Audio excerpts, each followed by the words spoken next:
Greetings and welcome to today's vlog.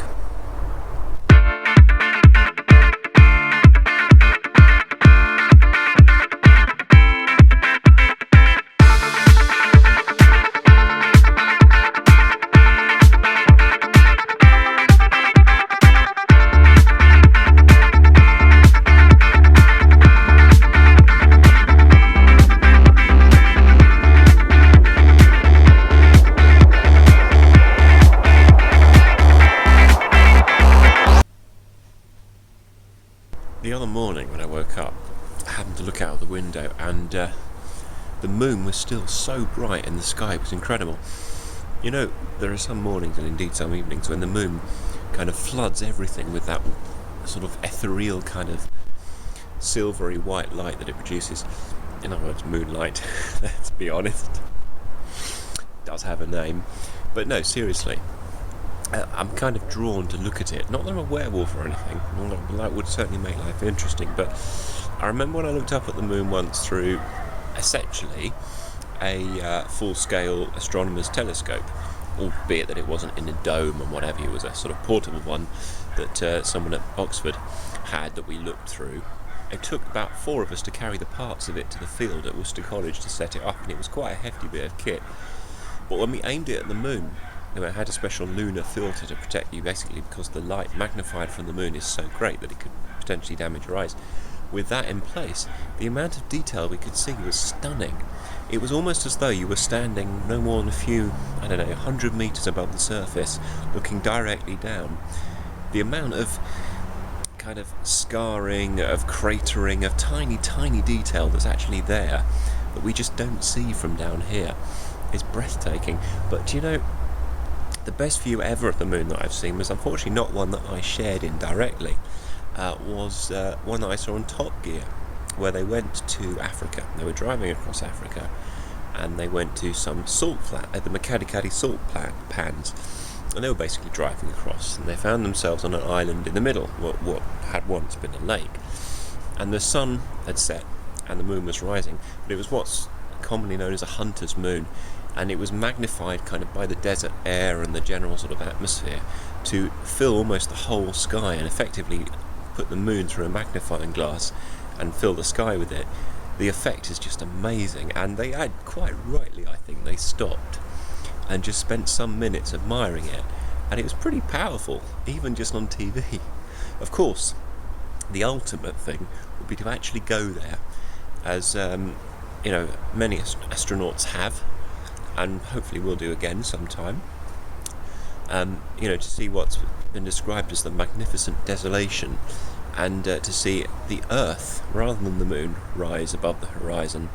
That kind of moment, I imagine, would be kind of a defining moment of your life, as would any form of space travel, and you never know, one day it just might be possible for us to go, fancy it at the weekend, for a trip to the Sea of Serenity. Although I hope they don't build a big mega resort there, because that would kind of spoil the serenity of it.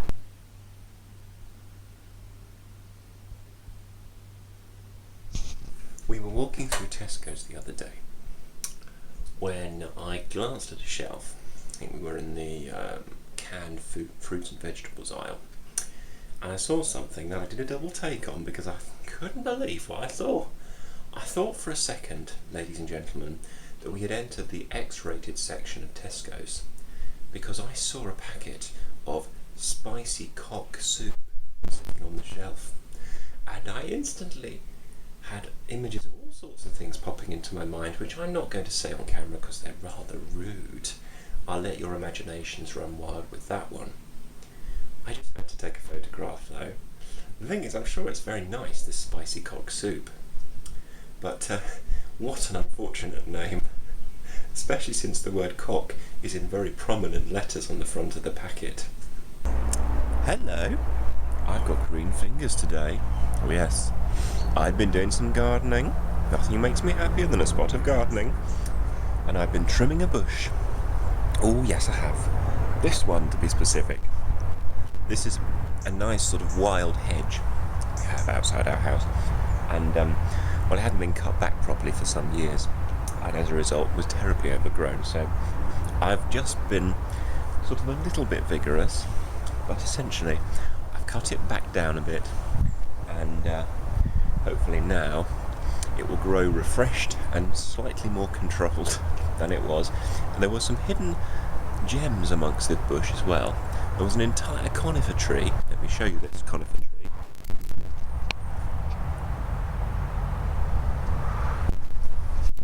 An entire little conifer tree completely smothered in hawthorn branches, so I've exposed it and given it some light, and I think it'll thank me for that later.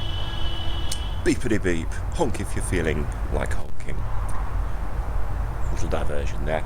And amongst you know, all the branches and whatnot, I've discovered that there is in fact a little blanket of ivy underneath, covering the whole floor, under which I haven't gone because I don't want to disturb the insects. And speaking of insects, I found a rather inquisitive little snail when I was exposing the tree, and a determined little ladybird that just stayed where it was, determined to enjoy whatever it was eating, I couldn't quite see, on the tiny little sort of area of leaf that it was on.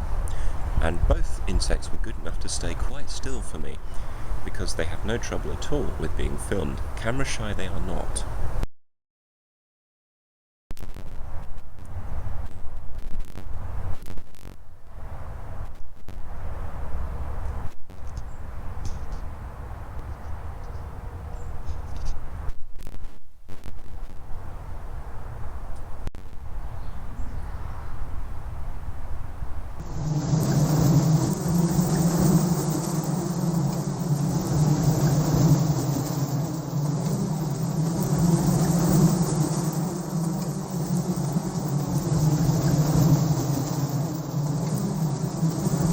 However, one thing I would say is it can be very helpful for doing such jobs as trimming back hedges full of very, very prickly bramble stems is these. These are not just gardening, in fact they're not gardening gloves at all, to be fair. These are gloves that you're supposed to wear when mixing concrete and cement, PVC rubber, but believe it or not, even though these are about the toughest protective gloves that, you know, that we have and that I can find, they was still not enough to prevent me from getting pricked by the brambles. I was just sort of leafing through, confidently shifting branches that I just trimmed, and when I felt a sudden prick on my finger, and ow! It's only a tiny little thorn, but they hurt like anything. Seriously. And they are, honestly, no wonder brambles do so well. Nothing can get in their way. They just push through and grab onto everything with those sharp little spines. They're a miraculous plant. I'm not complaining though, because I am rather partial to the fruit they produce, which is of course the humble blackberry. Excellent in a pie. Who doesn't like blackberry and apple pie, or blackberry anything, to be honest? I must confess, whenever I go past a blackberry bush, I just can't help picking a couple off and eating them. Well, I mean, it's like a free larder, isn't it? Nature provides them, they're good for you, so why not enjoy them? Prickles and all. Well, mind you, you wouldn't eat the prickles because that would just be painful. I am the bramble. Look at me with my sharp, thorny spines. Don't touch me, or I will prick you. Don't get in my way, or I will still prick you. Oh dear, I just did a voiceover of a bramble stem. What am I like? Now, I just love to sit back and watch wheels going round, nozzles injecting, conveyor belts conveying, cutters cutting, stampers stamping, and workers doing fiddly things with needles, all featured on How It Works, which is an irritatingly watchable and also annoyingly interesting program on Netflix that I've discovered. It's very similar to a show called How It's Made, which gets repeated all the time.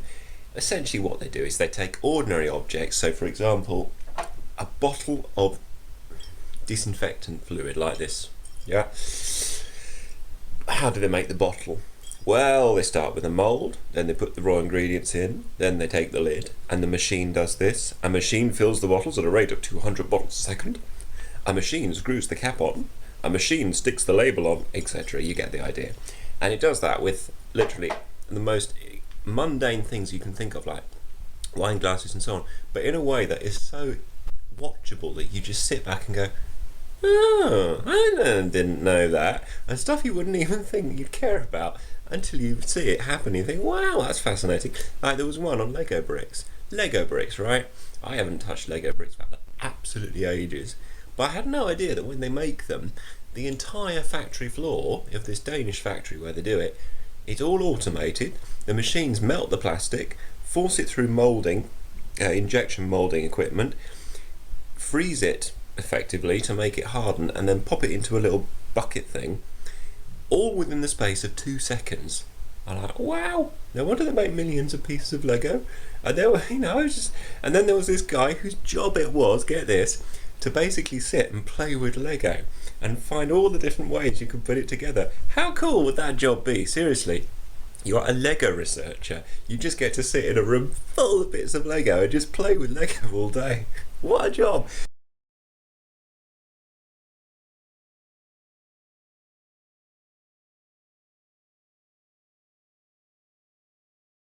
We have come now to the San Diego Zoo's Safari Park. We are going to see the zoo as well. It's a separate place, but for the time being, here we are. And time to go inside. Trainer here, and until noon, me and my co-trainers are going to be rotating different animal ambassadors out here for you guys to meet. So this handsome fellow, you're just fine, is Tarzan. And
You brought it out from Tiger, huh?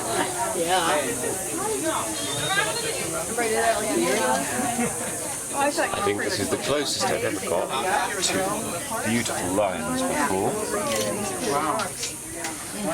15 years in the wild, 30 years in the zoo. Aren't they beautiful? Sleepy kitties.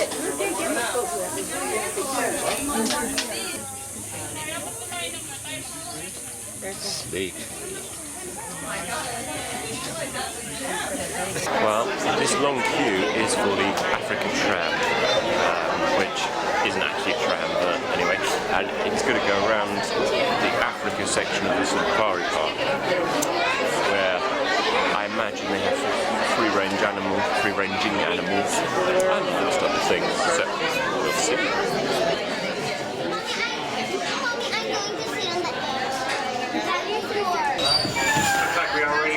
So once again, my name is Gavin. I'll be your tour guide for the next 25 to 30 minutes as we travel around the African enclosure. Before we get too far, I do need to go over a few safety rules. First off, please remain seated while the vehicle is in motion. I'll be making numerous stops along our way in which I encourage you to stand up, get a better look at the animals, or get better photographs. But once we start moving again, please find your seats quickly. Second, those doors to your left and right, they are latched, not locked. Please don't lean against them or play with the latches. They can open up and you will fall out. If you happen to fall or have a medical emergency, look on the ceiling. There are 2 yellow strips. Press and hold them to get my attention. If in the car right behind me you can't find them, that's because you don't have them. Just knock on this window, wave to me, do anything you can. Fastest land mammal. So look underneath that bush, laying down, you'll see the South African cheetah. So the very last bush out to your right-hand side, South African cheetah, world's fastest land mammal, running 65 to 70 miles per hour. However, that is a very short sprint. They can only do that for about 30 seconds before they are exhausted. So cheetahs have that coat color to help break up mom and her two twin babies.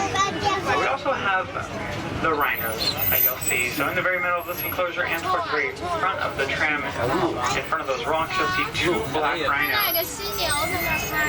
There's only about 2,500 black rhinos left in the world. That's because they've been for that. And white, and all of a sudden you have the white rhino. Really nothing to do with them, just both mistakenly named. Used as identification. Similar to you and I, none of us share the exact same thumbprint. No two zebras share the exact same stripe pattern. Well, right in the middle of this group has a much more tan coat color to help it camouflage into its surroundings. And off to our right-hand side, western repels vultures. Vultures really don't have the best because gazelles also have a great color for a very green, or for a very tan murder of crows, northern white rhino. This is Nola, and she has something special about her horn. Take a look at it and tell me, which way is it growing? It's going forward. Is that normal? The rest of them. That's going to be the reason why they're able to run so fast for so long, because they have such long legs. Very sitting on. This tram is not 7 feet wide. Each horn can also weigh about 80 pounds. Just the past 3 years, we've had about 15 of them born here. However, giraffe babies, they grow up incredibly fast. The very first day that they're born, 6 feet tall. Within their first year, they double that height. 12 feet tall by age. Besides the rhinos, not really. And that's because these animals don't get too much sleep. Even giraffe, they get about 20 minutes of sleep a day. Don't even do that all at once. You do that in 4 segments of 5 minutes each, and that's because of the next animal. Next animal is the king of the jungle, the predator to most of the animals that we've seen today. I'm talking about the lion.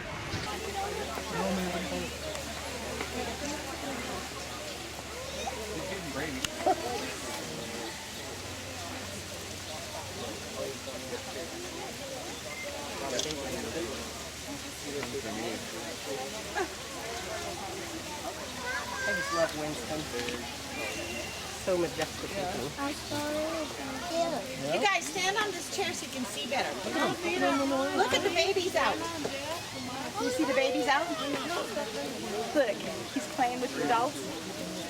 The wombats. You said the wombats in the zoo the other day. I don't know if I've ever seen a wombat. But it was big, fat.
Well, that, I'm afraid, is a wrap for today. Thank you very much for watching, as always. Have a good week, whatever you do. Hope the weather is not too bad for you. It's supposed to have a nice week this week, but we'll see. But until then, until the next time, take care, and as always, bye for now.